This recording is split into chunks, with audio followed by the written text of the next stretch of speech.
जय श्री राम।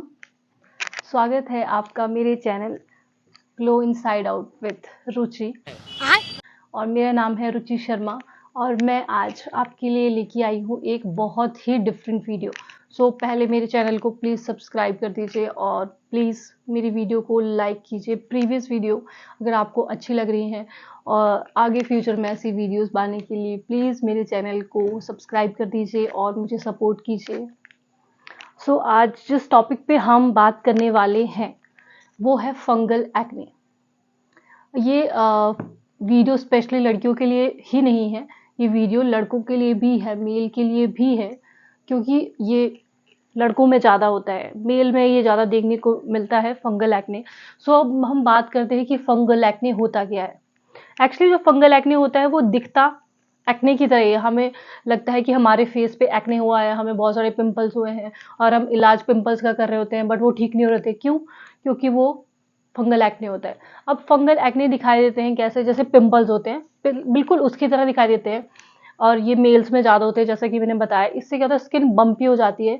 बट इनकी पहचान मैं आपको बता देती हूँ। इनकी पहचान है कि ये एक जैसे होते हैं, पूरे फेस पे होंगे, पूरे नेक पे होंगे, शोल्डर पे होंगे, और अगर आपके बैक पे है और आपकी चेस्ट पे है तो ये सिवियर कंडीशन है और प्लीज़ इसे आप डॉक्टर से चेक करवा लीजिए।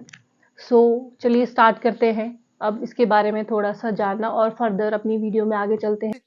टेंशन नहीं लेने का अपुन है ना। फंगल एक्ने जिस कीटाणु की वजह से होते हैं वो एक फंगस है, इसीलिए इसे फंगल एक्ने बोला जाता है।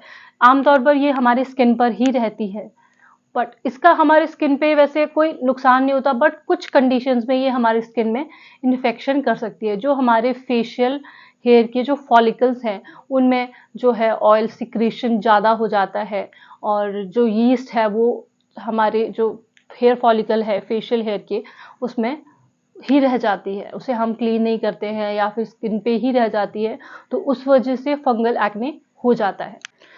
अब हम डिस्कस करते हैं कुछ उन कारणों के बारे में जिससे हमें फंगल एक्ने हो सकता है या फिर फंगल एक्ने हो गया है। सबसे पहला रीज़न है ह्यूमिड एनवायरनमेंट।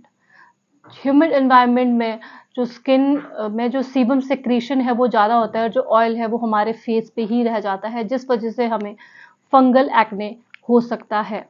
सेकेंड रीज़न है लो इम्यूनिटी। यस, अगर लो इम्यूनिटी है हमारी फंगस एक्ने होने के चांसेस काफ़ी ज़्यादा होते हैं। इसे हमें पता नहीं चलता है कि हमारी लो इम्यूनिटी है और हमें फंगल एक्ने इसी वजह से हो गया है, तो हम कोई और इलाज करते रहते हैं, हम अपनी इम्यूनिटी पे ध्यान देते हैं, अपनी डाइट पे हम ध्यान नहीं देते हैं और फंगल एक्ने हमारी स्किन पे हो जाता है और ये हमें प्रॉब्लम क्रिएट करता है।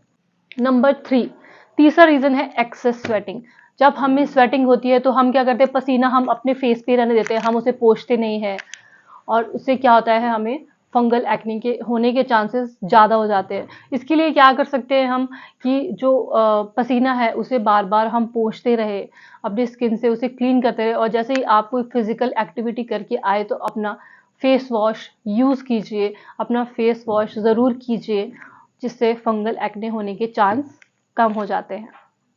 अगला रीज़न है क्लोथ्स। जो हम कपड़े पहनते हैं, जो सिंथेटिक मटेरियल होते हैं वो ब्रीदेबल काफ़ी कुछ हद तक होते हैं, बट वो क्या करते हैं, वो पसीना नहीं सोखते हैं, तो इस वजह से जो पसीना है वो हमारी बॉडी में रह जाता है।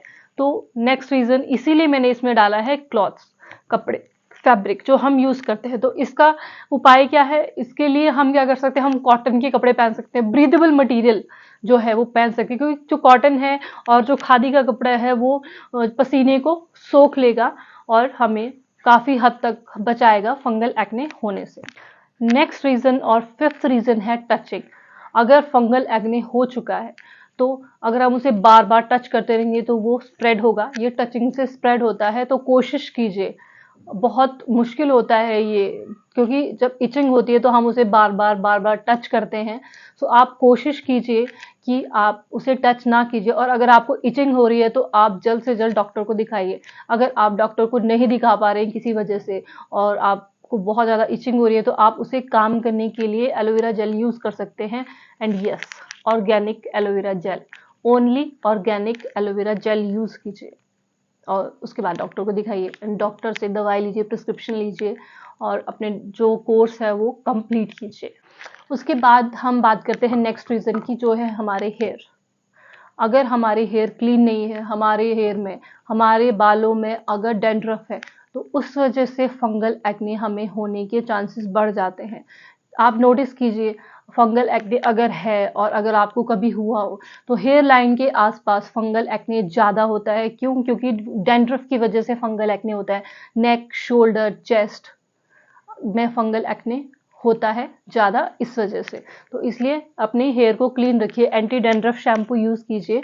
और मैं आपको आगे वीडियो में कुछ ऐसे एंटी डैंड्रफ शैम्पू और ऐसे कुछ शैम्पू बताऊंगी कि उस स्पेसिफिक क्या यूज़ करना चाहिए हमें उस शैम्पू में, जिससे फंगल एक्ने से हम बच सके। तो आप वीडियो को फर्दर देखते रहिए। अगर आपको सिवियर कंडीशन में फंगल एक्ने हो गया, तो आप प्लीज़ घर पर उसकी रेमेडीज़ ना करते रहें। आप डॉक्टर के पास जाइए, पूरा अपना ट्रीटमेंट लीजिए। और जब आपका ट्रीटमेंट हो जाता है, तो आप ये मत सोचिए कि आपको फंगल एक्ने दोबारा नहीं हो सकता। और आप अगर हाइजीन मेंटेन नहीं कर रहे हैं, तो आपको फंगल एक्ने होने के चांसेस हैं। तो आप अपना हाइजीन मेंटेन कीजिए।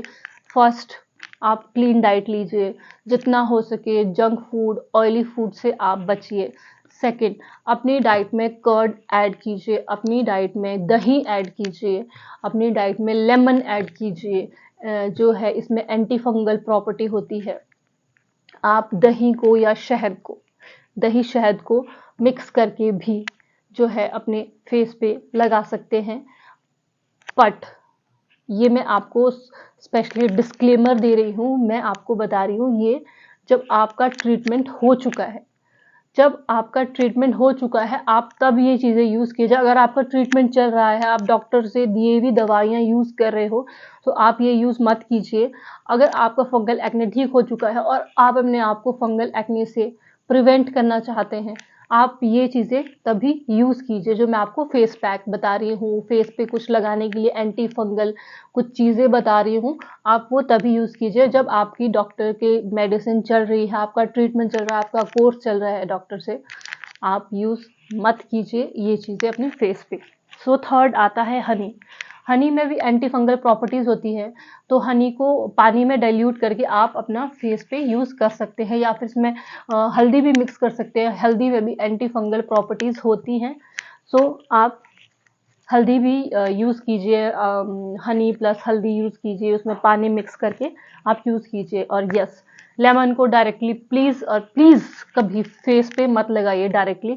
आप उसे पानी में डिल्यूट करके या फिर किसी चीज़ में मिक्स करके लगाइए, ऐसे आप अपने फेस पे मत लगाइए। अब जितना हो सके अपनी डाइट में आप लेमन यूज़ कर सकते हैं, बट अगर आप जितना हो सके आप उसे अपने फेस पे यूज़ मत कीजिए।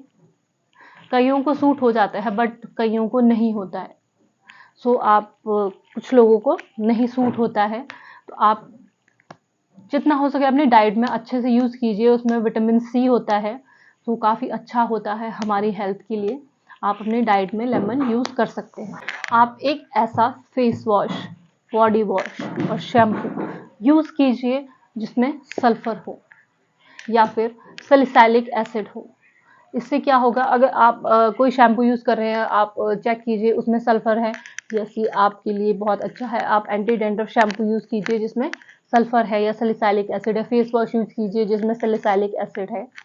ये आपकी फंगल एक्ने को प्रिवेंट करने के लिए काफ़ी अच्छा ऑप्शन है। अगर आप अपने फेस पे टी ट्री ऑयल यूज़ करना चाहते हैं, अगर आपकी स्किन बहुत ज़्यादा ऑयली है, तो आप ऐसे यूज़ मत कीजिए। बट ये चीज़ आप ध्यान रखिए, टी ट्री ऑयल को डायरेक्टली अपने फेस पर यूज़ मत कीजिएगा। उसे आप पानी में डाइल्यूट कीजिए, देन अपने फेस पे लगाइए अगर आप यूज़ करना चाहते हैं तो। अगर आपको फंगल एक्ने की प्रॉब्लम है, तो आप ज़्यादा बाथ लीजिए, ज़्यादा नहाइए, जो सीबम सेक्रेशन होगा इससे कम होगा।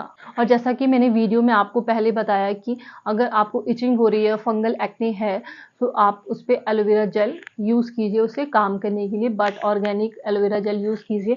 तो अब हम बात करते हैं सबसे इम्पॉर्टेंट चीज़ की कि क्या चीज़ यूज़ ना कीजिए। सबसे important, please coconut oil use मत कीजिए। कोकोनट ऑयल यूज़ मत कीजिएगा।